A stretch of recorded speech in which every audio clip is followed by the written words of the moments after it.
예수님의 그 비유를 통해서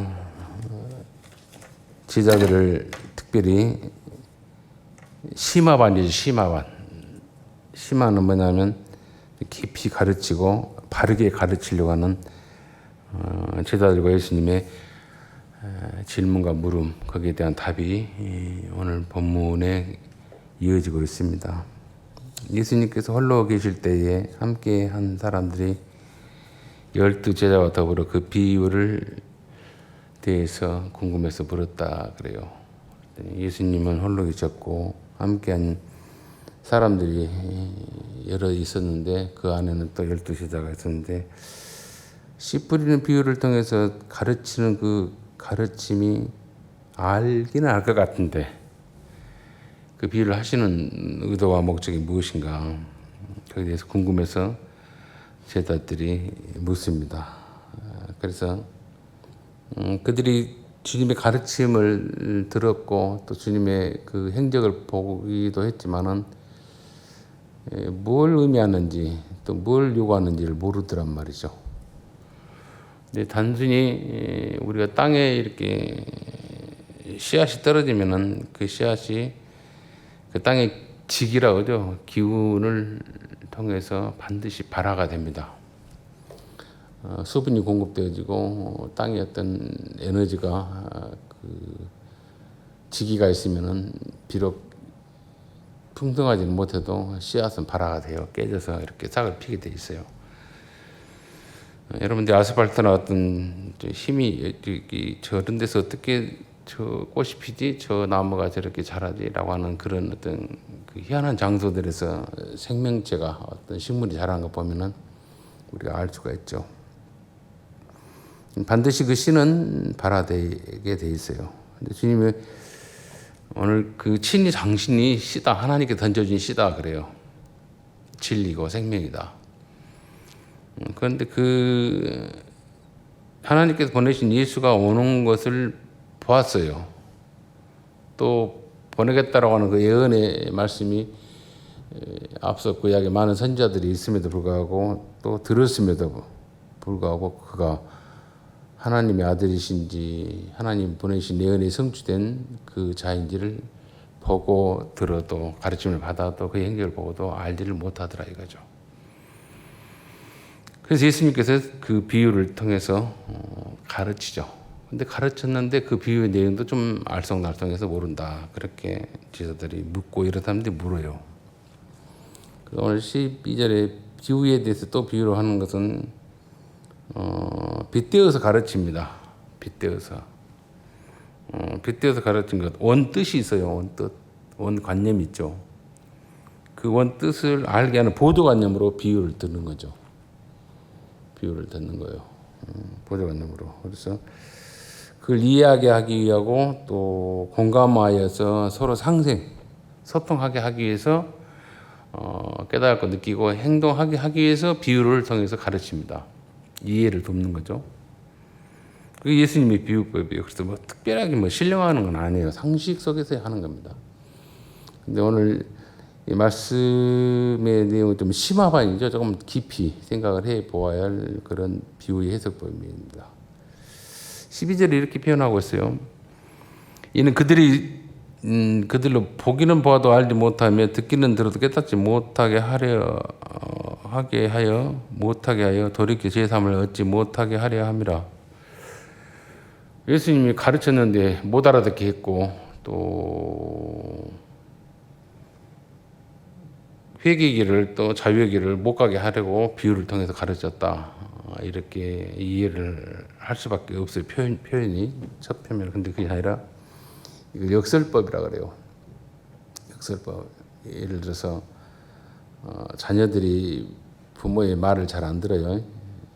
뺀질뺀질하고 막 이렇게 하지 마라, 하면 안 된다, 혼난다, 그럼 못 써요. 이렇게 계속 이렇게 부모님이 체근을 하고 또 혼을 낸다고 그러는데 하도 그 말을 안 듣고 계속 하면 어떻게 해요?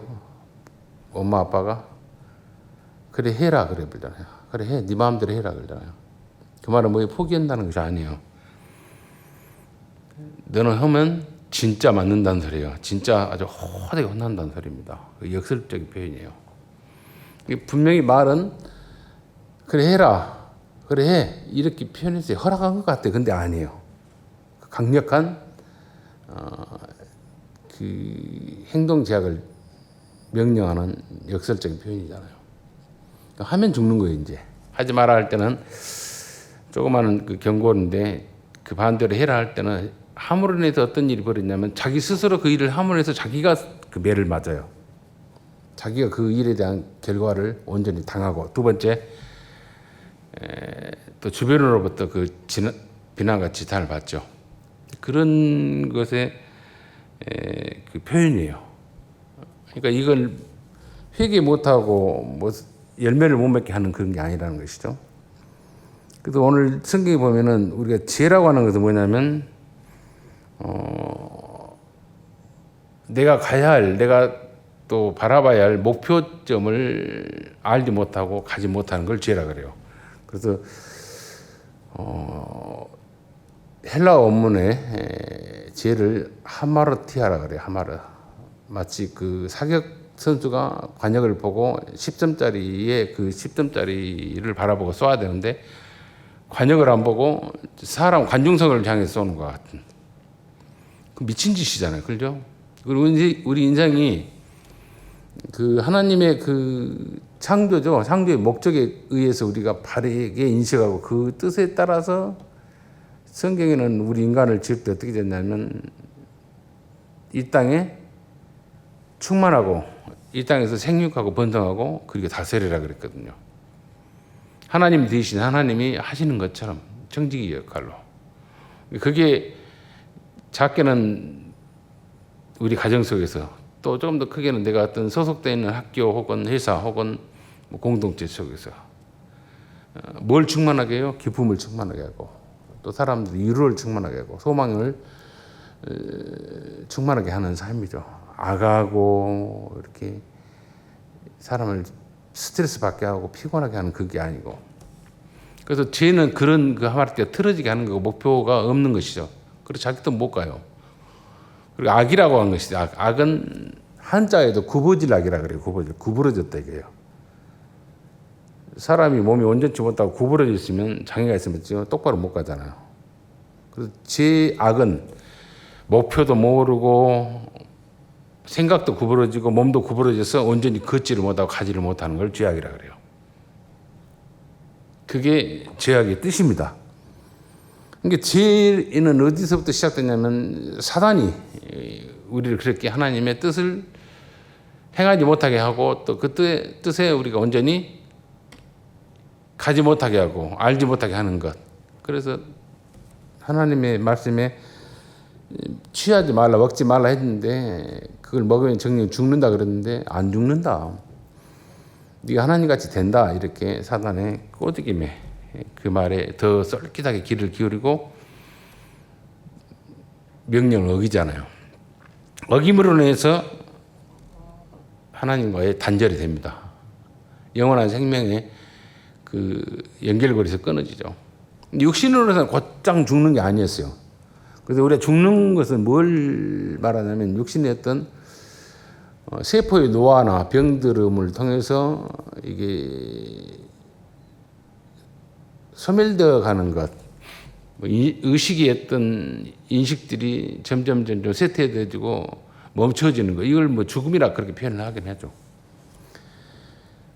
사람이 이렇게 돌아가실 그 어떤 연배가 되고 연세가 되면은 이렇게 말하죠. 치매가 온다. 인지하는 거, 공감 능력이 떨어지고, 그리고 몸이 많이 아프죠. 세포가 노화돼서.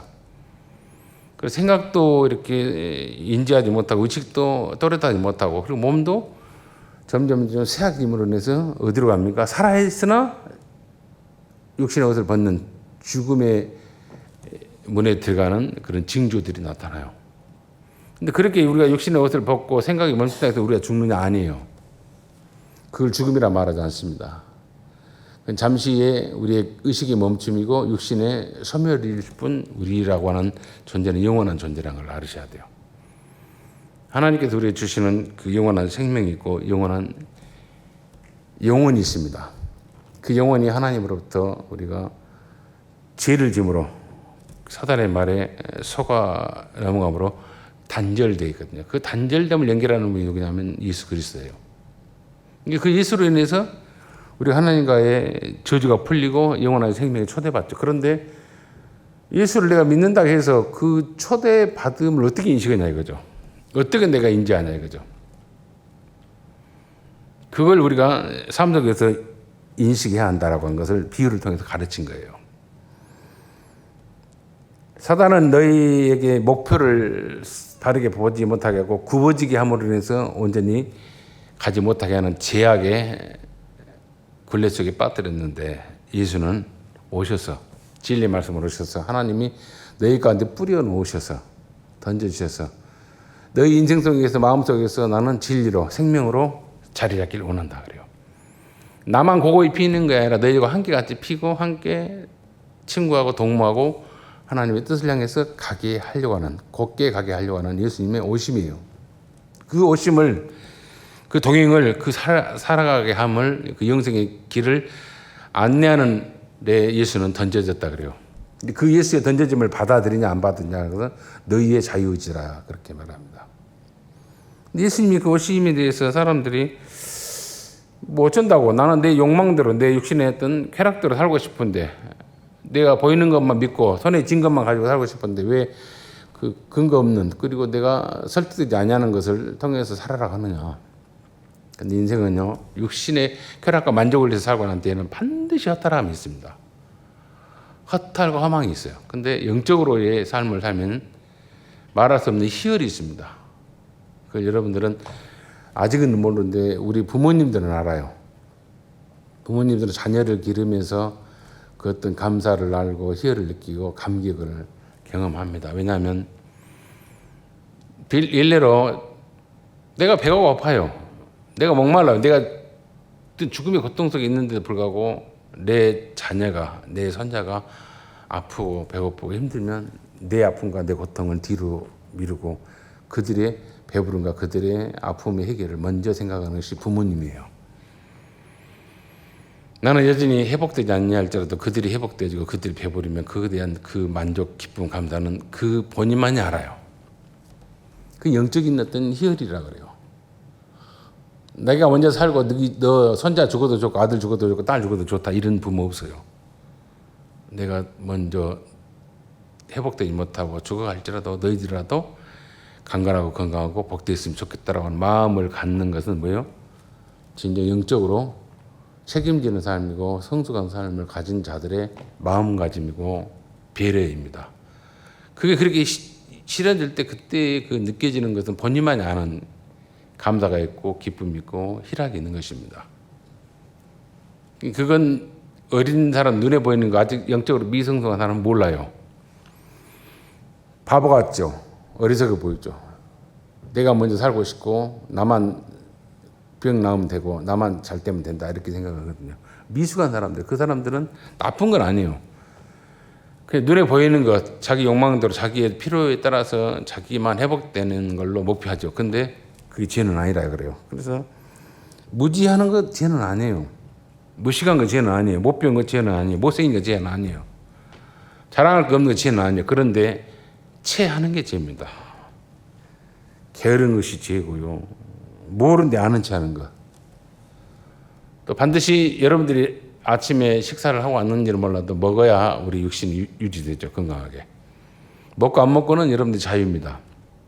그런데 배가 고프면 먹는 것처럼 목마르면 마시는 것처럼 하나님의 말씀, 하나님의 보내신 예수 그리스도를 받아들인 것, 여러분들이 자유의지를 갖고 받을 수 있고 거부할 수 있습니다.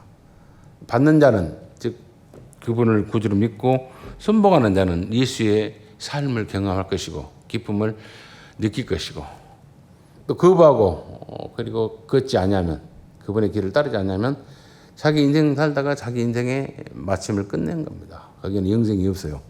기쁨이 없어요. 진정한 보람이 없습니다.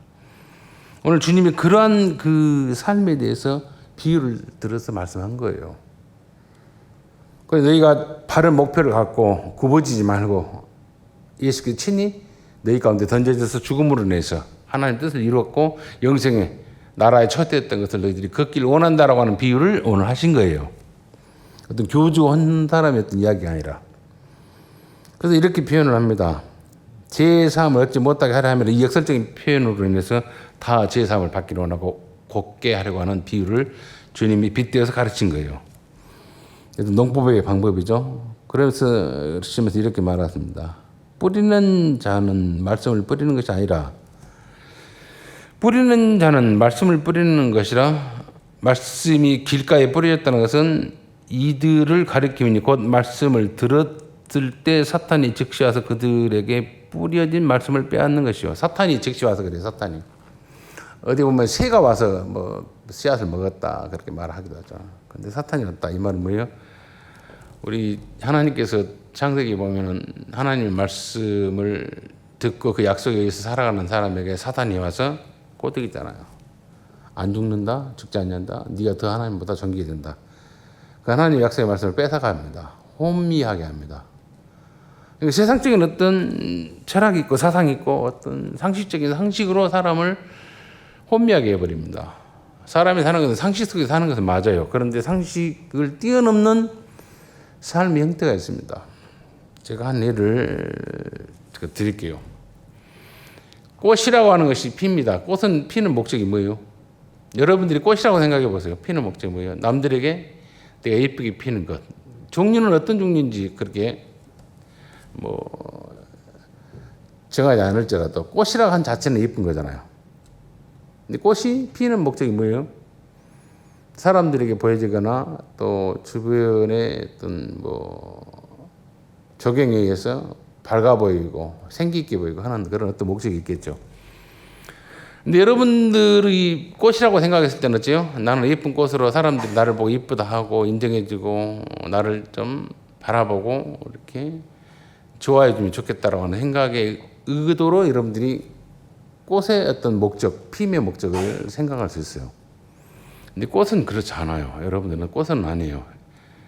여러분들 그 작은 생명 없는 미물이 피는 걸 보면서 우리가 깨달음이 있어야 돼요. 하나님께서는 우리에게 그걸 주는 의도가 있어요. 목사님 요즘 지금 조금 어떤 삶의 어떤 모친의 지켜짐을 해서 산을 좀 잘 못 가는데 그래도 조금씩 다녔는데 가끔 이렇게 가보면은 산에 가다 보면은 사람이 화장실이 있질 않아요. 그래서 이렇게 산에 물 갖고 가다 보면은 좀 목마름을 치게다 보면 이제 화장실을 보고 싶은 그런 순간이 오는데 어디로 가냐면 사람이 없는 곳으로 이렇게 깊은 어디 길가에서 벗어나서 이렇게 그 숲속으로 숨어요. 숨어서 이렇게 소변을 본다 할지 이렇게 그 생리 현상을 해결하죠. 근데 그 생리 현상을 해결하러 갈 때 목사님이 이렇게 가보면 이름을 모르는 작은 이상한 꽃을 볼 때가 있어요. 그걸 보면서 저는 많은 걸 깨닫습니다. 그 꽃이 만약에 인격을 갖고 있고 어떤 자기 생각이 있다면 이렇게 말할 수 있겠죠. 추접스럽게 뭔 재수없는 사람이 와서 내 옆에서 소변을 본다냐 이렇게 할 수 있겠죠. 근데 그 꽃은 말하지 않아요.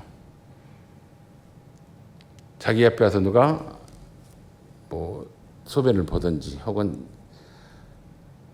자기 옆에 그렇게 주변을 더럽게 한다든지 이런 어떤 원망을 하거나 서운해하거나 분노하지 않고 또 많은 사람들이 자기를 봐주지 않아요. 후미진 곳이잖아요. 유일하게 제 눈에만 띄었단 말이에요. 내 눈에 띄었던 것은 보고 싶어서 간 게 아니라 저의 어떤 생리적인 그 불편함을 해소하려고 거기까지 가다 보니까 그걸 봤단 말이에요. 알아주지 않아요. 그 꽃은. 눈에 띄어도 희한하게 띄었단 말이에요. 그런데 나는 이렇게 사람들이 봐주고 이쁘다 하지 않고 찾아오지 않고 그런다 할지라도 그 꽃은 어찌요? 자기 혼자 고고하게 피다가 자기 혼자 고고하게 집니다. 누구 탓하지 않아요. 환경 탓하지 않아요. 주님이 이렇게 말씀합니다. 비유를 들어서 공중에 나는 새를 봐라. 하나님께서 길쌈 일을 하지 않고 농사를 짓지 않아도 먹이신다. 저 들에 빈 백합화를 봐. 백합화라는 게 이쁜 꽃인지 아니 파랭이가 조그마한 이름 없는 것들이요. 아주 찬찬하게 수많게 펴 있는 거 그걸 백합화라 그래요. 쬐끈해요. 그 토끼풀 같이 생겼어요. 이스라엘 가보면. 근데 무수히 많아요. 근데 그걸 봐라. 그들은 스스로 몸단장을 안 해도 하나님이 이쁘게 갖고 계신다 그래요.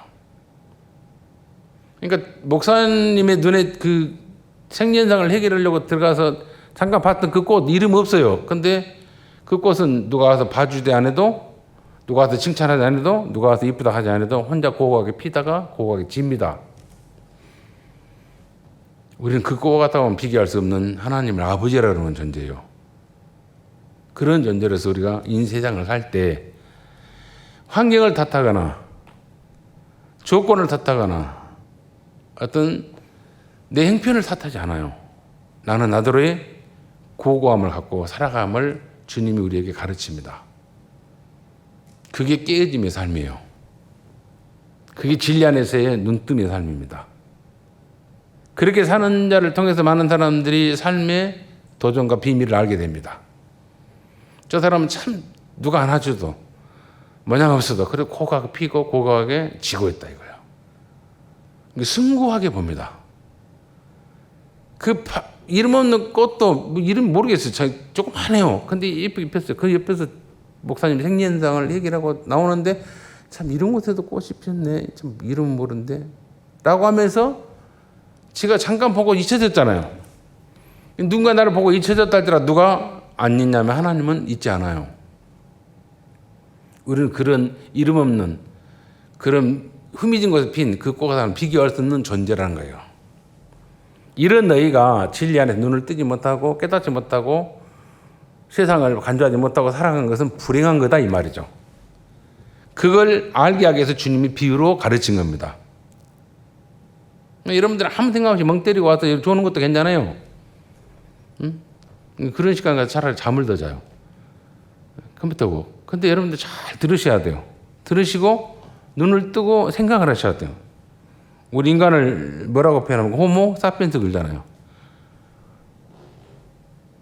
털 없는 원숭이에요.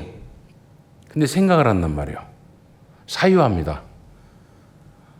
나는 누구이고 나는 무엇하러 이 세상에 왔는가? 그리고 무엇을 하다가 살아야 되는가? 그 세상에 있던 보이는 것을 지려고 목표하고 사는 것이 아니라 하나님께서 나를 이 세상에 부모의 태를 통해서 보내셨단 말이에요. 근데 못생겼어요. 배운 거 없어요. 환경이 안 좋아요. 근데 얼마나 내가 존귀한 자인 것을 예수를 통해서 내가 알아야 한다는 겁니다.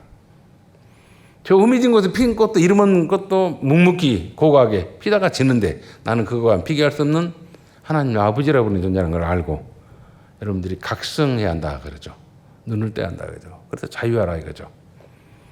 세상 보이는 것에 매이지 않냐고 자유함으로 인해서 주님의 길을 걷는 겁니다. 예수께서 그러셨잖아요. 나는 길이고 진리고 생명이다 그래요. 예수께서 걸으신 길은 뭡니까? 많은 사람들의 친구가 된 겁니다.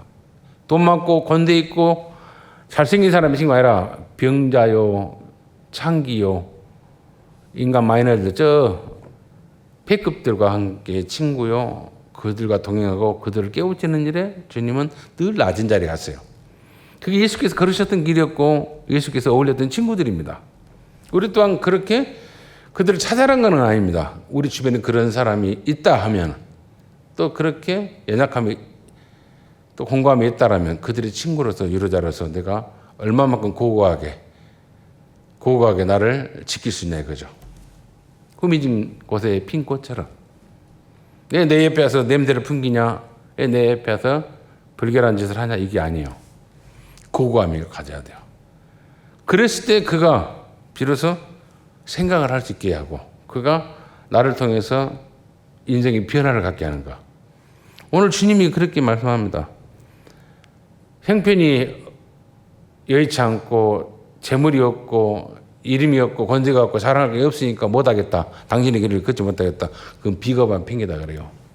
몸은 이 말씀을 여러 가지 말을 하잖아요. 사탄이 뺏었고 돌밭에 부러졌던 것은 가르침을 곧 받았으나 즉시 기쁨으로 받았어요. 아, 그럴싸하고 좋다. 그런데 안 해요. 왜? 세상적인 것에 쾌락에 또 그건 재물에 명예에 비교해 볼 때 그 세상 것이 더 낫지 영적인 것은 별로 내게 유익하지 못하라고 하면서 거리를 한 거죠. 계산한 거죠. 그런 어떤 걸로 인해서죠. 너희들이 인생을 허비하지 말라라고 합니다. 목표를 상실하지 말라 그럽니다. 굽어지지 말라 그럽니다. 그게 비유의 목적이에요. 그러시면서 20절에 이렇게 말해요. 좋은 땅에 뿌렸다는 것은 좋은 땅은 한 땅이 아니에요. 여러 사람들의 인생입니다. 그 삶이 어떤 형편입니다.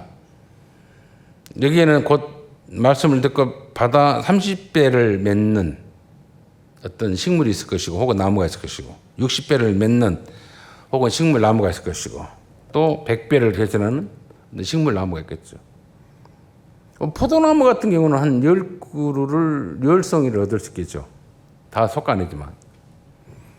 교회 앞에 여기 심어진 밭에 심어진 조그마한 화단에 심어진 무화 같은 경우는 한 100개는 열릴 것 같아요.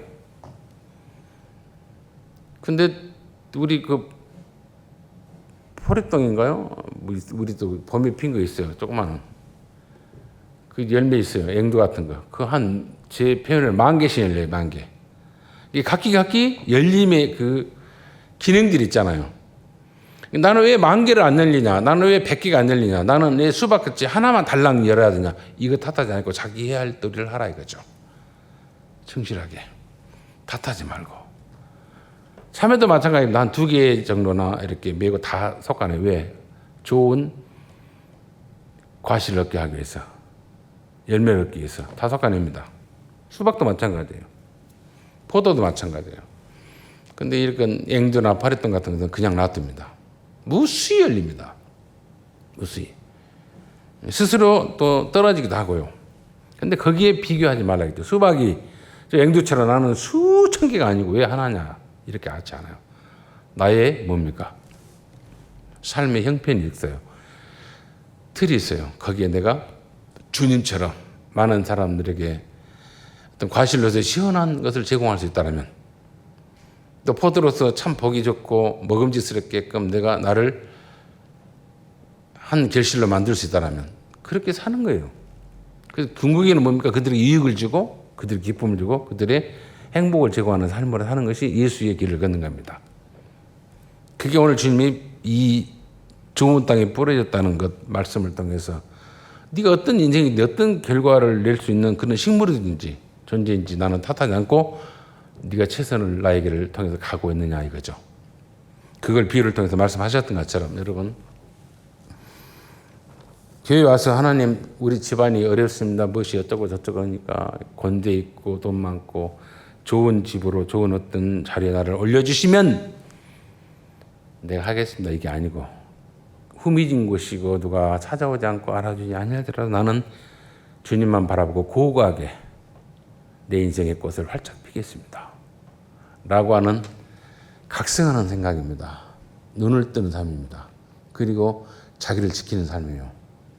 이런 삶을 오늘 주님이 말씀을 통해서 말씀합니다. 그런데 이걸 듣고 인지하는 사람들, 깨닫는 사람들이 있고 순복하는 사람이 있는가 하면은 그건 당신이 하는 나와는 상관없는 그런 소리라 하고 거부할 수 있는 것 또한 여러분들의 자유의지예요.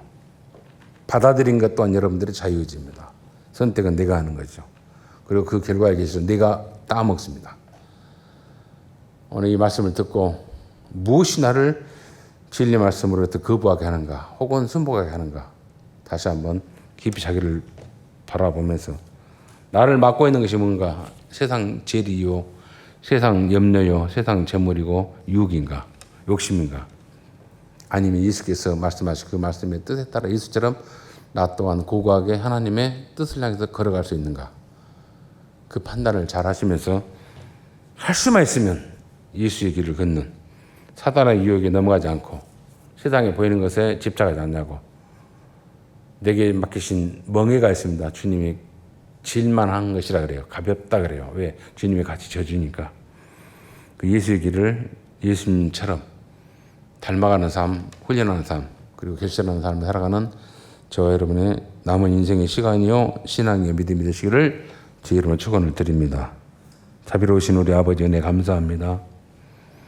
오늘 또 주님의 비유의 말씀을 통해서 미력 하나만 살폈습니다. 최선을 다해서 알게 하려고 소개했습니다. 여전히 미숙합니다. 그러나 주님, 눈에 보이는 것이 다가 아닙니다. 썩어질 것이고 영원히 질 수 없다라고 주님은 늘 말씀합니다. 실존의 하나님 나라가 있고 하나님의 다스림의 나라가 있고 그 하나님의 기뻐하심의 삶이 우리 인생들 속에서 있음을 알게 하여 주옵시고, 보이는 곳으로는 결코 속거나 망가지거나 굽어지거나 방향을 상실해버리는 우리가 되지 않게 하시고, 오직 주님을 깊이 알고 주님이 걸으셨던 그 길, 주님은 죄인들의 친구였고 창기들의 친구였고 저 못 배운 것들의 친구였고 무식한 자들의 친구였고 그들의 유로처였고 그들에게 필요를 채워줬던 삶을 주님이 살으셨다 것처럼, 그럼에도 불구하고 그들에게 버림받고 배신당해도 고고하게 하나님의 뜻을 이루었던 것처럼, 그러한 길을 나 또한 작지만 내 삶의 형편속에서 영역 속에서 걸으며 결실할 수 있는 우리의 신앙과 믿음이요 또한 영적인 힘이 되도록 도와주옵소서. 모든 것 주님 그렇다고 예수님의 이름으로 기도합나이다. 아멘.